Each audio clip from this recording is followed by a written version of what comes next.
बुद्ध धर्म कहता है कि रावण ही अगले बुद्ध होंगे। इस बात को गहराई से समझने की ज़रूरत है, क्योंकि रावण को एक नकारात्मक छवि के साथ पेश किया गया है। रावण का असली नाम दशानन था। 10 सरों वाला, 20 हाथों वाला, ब्रह्मा का परपौत्र। रावण बहुत विद्वान था। उसने 4 वेद कंठस्थ किए थे। 6 शास्त्र उसकी ज़बान पर थे। वो खगोल शास्त्री था, चिकित्सक था, भविष्य देख सकता था। मनुष्य इतिहास में इससे बड़ा विद्वान कोई नहीं हुआ। रावण ब्राह्मण कुल में और राक्षसी कुल में एक साथ पैदा हुआ था। उसके पिता का नाम था विसर्व और माता का नाम था कैकसी। विसर्व ब्राह्मण थे और कैकसी एक राक्षसी थी, परंतु अद्भुत राक्षसी थी। विसर्वा का अर्थ होता है भूल जाना, याद न रहना। आप ये बात समझ लीजिएगा कि सत्य का कभी आविष्कार नहीं होता। सत्य हमेशा सनातन होता है। सत्य हमेशा सिर्फ याद दिलाया जा सकता है। यानी एक ऐसा विद्वान व्यक्ति जो सत्य को भूल गया है, वो रावण है। मिश्र धर्म में सबसे बड़े देवता का नाम है रा। सूर्य है वो, और रावण का अर्थ है उस देवता को भूल जाना। वन का मतलब है जंगल।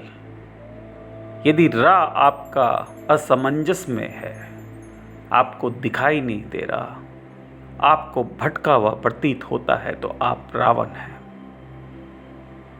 मिश्र धर्म में रा की बहुत बड़ी व्याख्या की गई है। वक्त के साथ स्लावों का एक और देवता हुआ, उसका नाम था रोद। ये रोद आगे चलकर वाइकिंग साम्राज्य का ओदिन बना। जब वेदों की रचना हो रही थी, तब ये मिस्र का सबसे बड़ा देवता रा और स्लावों का सबसे बड़ा देवता रोद, ये इकट्ठे हो गए। इन्हें एक कर दिया गया, क्योंकि दोनों ही सबसे बड़े देवता थे, और ये नाम बन गया रौद्र। वैदिक शास्त्रों में शिवा का नाम शिवा नहीं है। वैदिक शास्त्रों में शिवा का नाम रुद्र है।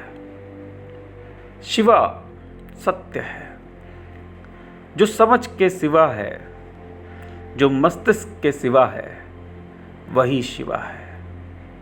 सत्य कभी भी मस्तिष्क में नहीं आ सकता। रावण विद्वान था, हठी था। उसका पुत्र हुआ इंद्रजीत। इंद्रजीत का मतलब है जिसने इंद्रियों पे जीत प्राप्त की हो। उसने स्वर्ग जीत लिया था। एक दफा रावण शिव जी की उपासना करने कैलाश पर्वत पहुंचे, और उन्होंने आग्रह किया शिव जी से कि कैलाश के साथ ही आप लंका में चलें। यह नहीं हो सकता।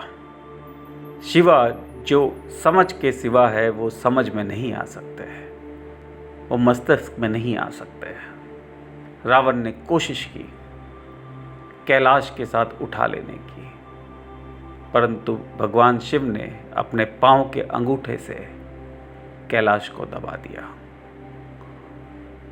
और दशानन त्राही त्राही करने लगा, जोर जोर से रोने लगा। और इसी वक्त दशानन का नाम रो रावण पड़ा, और रो रावण ही आगे चलकर रावण बना। मनोवैज्ञानिक दृष्टि से यदि हम इस बात को देखें, तो ये समझ में आएगा कि एक ज्ञानी पुरुष शिव को नहीं ले जा पा रहा, शिव को नहीं समझ पा रहा, और अब वो स्तुति कर रहा है कि मैं तुम्हें जानता हूँ, मैं जानता हूँ कि तुम हो, परंतु मैं अपने दिमाग से आपको समझ नहीं सकता। मोहम्मद साहब ने इसी बात को सजदा कहा है। शिव कैलाश के ऊपर हैं, कई लाशों के ऊपर।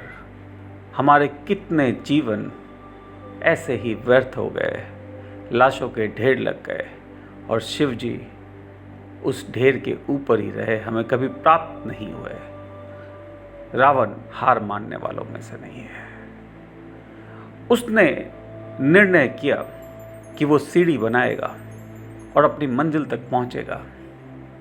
क्या रावण को स्वर्ग की लालसा होगी? कतई नहीं। उसके पुत्र ने तो जीत लिया था स्वर्ग को। क्या रावण को अमरत्व की लालसा होगी? वो पहले से ही अमर था। तो क्या करना चाहता था रावण इस सीढ़ी से? रावण शिव तक पहुंचना चाहता था, सत्य तक पहुंचना चाहता था। एक किंवदंती कहती है कि ईश्वर के द्वारपाल हुए जय और विजय, और यही द्वारपाल ईश्वर के जब जब अवतार हुए तब तब उनके दुश्मन बन के पैदा हुए। रावण उसी द्वारपाल जय का पुनर्जन्म था। रावण स्वयं ईश्वर का द्वारपाल था। इस सीढ़ी पर चढ़ना 5 सीढ़ियों तक तो मुमकिन था, परंतु उसके बाद की सीढ़ी वो स्वयं था। वो खुद अवरुद्ध था सत्य और अपने बीच में। उसे स्वयं की ही हत्या करनी थी। जो व्यक्ति तलाश में था वो स्वयं द्वारपाल था। इस द्वारपाल की उसे हत्या करनी थी। रावण सत्य प्राप्त नहीं कर पा रहा था, और चूंकि रावण था इसलिए राम का जन्म हुआ। रावण की पुत्री हुई। इस पुत्री का नाम था सीता। आपको आश्चर्य होगा, परंतु सीता रावण की पुत्री थी। सीता मिश्र धर्म की एक देवी हैं, उनका नाम है सिया, जिसका मतलब होता है धारणा। एक दिमाग धारणा का जनक है, पिता है। रावण किसी धारणाओं में रहने वाला नहीं था। उसे राम की प्राप्ति करनी थी, और राम तभी प्राप्त होते हैं जब रावण विशाल होता है। ज्ञान की प्राप्ति से ईश्वर प्राप्त होंगे ये जरूरी नहीं है, पर अज्ञानी को कभी भी ईश्वर प्राप्त नहीं हो सकते। एक रावण ही बुद्ध का अवतार लेगा, एक रावण ही शिव तक पहुंच सकता है। आज के लिए इतना ही। बहुत बहुत धन्यवाद।